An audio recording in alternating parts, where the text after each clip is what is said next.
આપણે સૌ આજની દુનિયાની સમસ્યાઓથી પરિચિત છીએ, પણ શું એવું બની શકે કે આ બધી જ જટિલ સમસ્યાઓનો ઉકેલ એક જ પ્રાચીન પ્રથામાં છુપાયેલો હોય?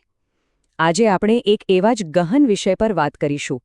આ વિશ્લેષણ જે પુસ્તક પર આધારિત છે, એ મુજબ ગાયની સેવા એ જ આપણી બધી સમસ્યાઓનો એકમાત્ર ઉકેલ છે.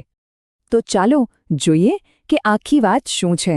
આપણે સૌથી પહેલા આજની સમસ્યાઓ પર નજર નાખીશું. પછી આપણે સંસ્કૃતિના એવા સ્તંભો વિશે જાણીશું જેને આપણે ભૂલી ગયા છે. ત્યારબાદ ગૌમાતાના દિવ્ય અને આર્થિક મહત્વને સમજીશું. એમના રક્ષણ માટે દુનિયાભરમાં શું કહેવાયું છે એ જોઈશું. અને છેલ્લે આગળનો સાચો રસ્તો કયો છે એની ચર્ચા કરીશું. તો ચાલો શરૂઆત કરીએ આપણા પહેલા વિભાગથી.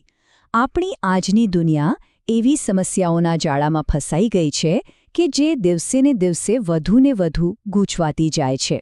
આપણે બધા જ જોઈએ છે નહીં કે આપણે સમસ્યાઓ ઉકેલવાનો કેટલો પ્રયત્ન કરીએ છીએ, પણ ક્યાંક ને ક્યાંક આપણા પ્રયત્નો ઓછા પડે છે. અને આ જ એક મોટો સવાલ ઊભો કરે છે. આ પુસ્તક મુજબ આપણે ગમે તેટલા પ્રયત્નો કરીએ, સમસ્યાઓ તો વધતી જાય છે. જુઓ, અહીં મુખ્ય પડકારોની વાત છે. ગરીબી, બેરોજગારી, બીમારીઓ, આ લિસ્ટ તો લાંબુ છે. પણ આ પુસ્તક પ્રમાણે આ બધી સમસ્યાઓ અલગ અલગ નથી. એ તો એક જ ઊંડા અસંતુલનના લક્ષણો છે. મતલબ કે મૂળ કારણ ક્યાંક બીજે જ છુપાયેલું છે. તો સવાલ એ છે કે આ ઊંડું અસંતુલન છે શું? અને એનો જવાબ આ પુસ્તક મુજબ આપણી ભારતીય સંસ્કૃતિના પાયામાં જ છુપાયેલો છે. એવા પાયા જેને કદાચ આપણે ભૂલી ગયા છીએ. અને એ પાયા છે આ 4 સ્તંભો: ગૌ, ગંગા, ગીતા અને ગાયત્રી. એવું કહેવાય છે કે આખી સંસ્કૃતિ આ 4 પર જ ટકેલી છે. આ ખાલી પ્રતીકો નથી હો, આ તો એવી જીવંત શક્તિઓ છે જે આપણા આખા રાષ્ટ્રને ટકાવી રાખે છે. પણ થયું છે શું? ગંગા પ્રદૂષિત થઈ ગઈ, ગીતાના ઉપદેશોનું પાલન નથી થતું, ગાયત્રીના તત્વજ્ઞાનને અવગણવામાં આવે છે, અને સૌથી મોટી વાત, હજારોની સંખ્યામાં ગાયોની કતલ થઈ રહી છે. હવે વિચારો, જો પાયાના સ્તંભો જ આટલા નબળા પડી જાય તો સંસ્કૃતિની ઇમારત કેવી રીતે ઊભી રહી શકે? અને આ જ વાત આપણને મુખ્ય મુદ્દા પર લાવે છે. આ પુસ્તકનું કહેવું છે કે જો બધું જ સરખું કરવું હોય તો શરૂઆત ત્યાંથી કરવી પડશે જેની સૌથી વધુ ઉપેક્ષા થઈ છે, અને એ છે ગૌમાતા. જુઓ, આ શ્લોક શું કહે છે? સર્વે દેવા સ્થિતા દેહે સર્વદેવમયી હિ ગૌ. આનો સીધો સાધો અર્થ એ છે કે બધા જ દેવતાઓ ગાયના શરીરમાં રહે છે. એટલે કે ગાય માત્ર એક પ્રાણી નથી, પણ એ તો જાણે કે બધી દૈવી શક્તિઓનું ચાલતું ફરતું સ્વરૂપ છે. અને એટલે જ એવું મનાય છે કે એક ગાયની પૂજા કરવી એ 33 કરોડ દેવી દેવતાઓની પૂજા કરવા બરાબર છે. વિચાર તો કરો. મતલબ કે ખાલી ગૌ સેવાથી આપણે બધી જ દૈવી શક્તિઓને પ્રસન્ન કરી શકીએ છીએ. આનાથી દુનિયામાં સમૃદ્ધિ પણ મળે અને આધ્યાત્મિક મુક્તિ પણ. એટલે ગૌ સેવા એ ખાલી કોઈ પૂજાપાઠ નથી.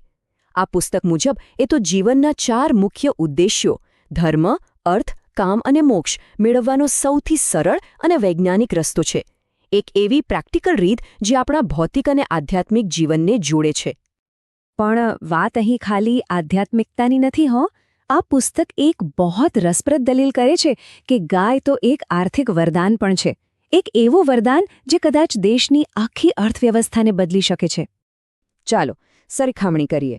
એક બાજુ છે કેમિકલ ફર્ટિલાઇઝર. એ 20-25 વર્ષમાં જમીનને બંજર બનાવી દે છે.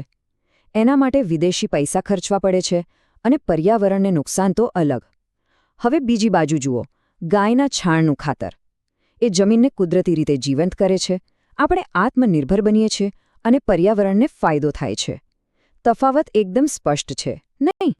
અને આ માટે ક્રાંતિકારી પદ્ધતિ પણ છે, જેનું નામ છે નાદે પદ્ધતિ. આ નારાયણ દેવરાવ પાંઢરી પાંડેજીએ શોધી હતી. આ ટેકનિક શું કરે છે ખબર છે? એક ગાયના છાણને, જેને આપણે વેસ્ટ સમજીએ છીએ, એને એકદમ શક્તિશાળી ઓર્ગેનિક ખાતરમાં ફેરવી દે છે. અને આનો પ્રભાવ કેટલો મોટો છે એ જુઓ. આ પદ્ધતિથી ગાયના છાણની ઉપયોગિતા 120 ગણી વધી જાય છે.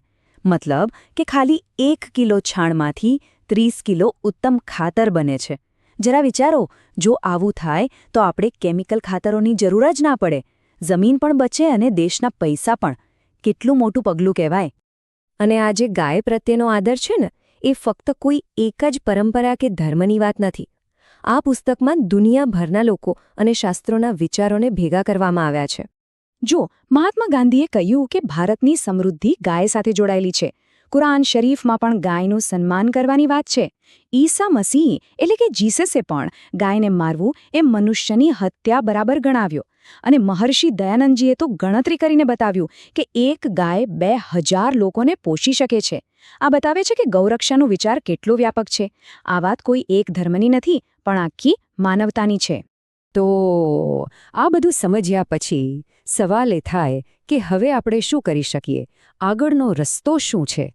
સારું, આ પુસ્તક એના માટે પણ એકદમ સ્પષ્ટ માર્ગ બતાવે છે. પણ એ રસ્તો જોતા પહેલા એક ગંભીર સવાલ વિચારવા જેવો છે. જો આપણે આજે કંઈ નહીં કરીએ તો આપણી આવનારી પેઢીઓ આપણને શું કહેશે? તેઓ પુસ્તકોમાં વાંચશે કે ગાય કેટલી મહાન હતી, પણ એમની આસપાસ એમને ગાય જોવા જ નહીં મળે. અને ત્યારે એ લોકો આપણા સ્વાર્થ માટે આપણને જરૂર દોષ દેશે. આ એક બહુ મોટું સાંસ્કૃતિક નુકસાન હશે નહીં? તો રસ્તો શું છે? સૌથી પહેલાં તો ગો વિજ્ઞાનની સમજો. બીજું, ગૌ સંરક્ષણ વિશે જે પણ સાહિત્ય મળે એને ફેલાવીને જાગૃતિ લાવો. ત્રીજું, આપણા રોજિંદા જીવનમાં અને ખેતીમાં ગૌ આધારિત પદ્ધતિઓ અપનાવો. અને સૌથી અગત્યનું, ગૌ હત્યાને સંપૂર્ણપણે રોકવા માટે સાથે મળીને કામ કરો.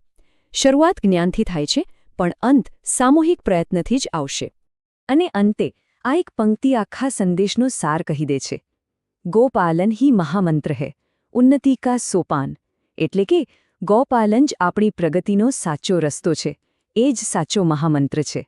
તો જેમને પણ આ વિચારોમાં વધુ ઊંડા ઉતરવું હોય એમને જણાવી દઈએ કે આ બધી સમજૂતી યુગઋષિ પંડિત શ્રીરામ શર્મા આચાર્યજી દ્વારા લખાયેલા હિન્દી પુસ્તક ગાંવ સર્વસુખપ્રદા પર આધારિત છે. આજે અમારી સાથે જોડાવા બદલ આપનો ખૂબ ખૂબ આભાર.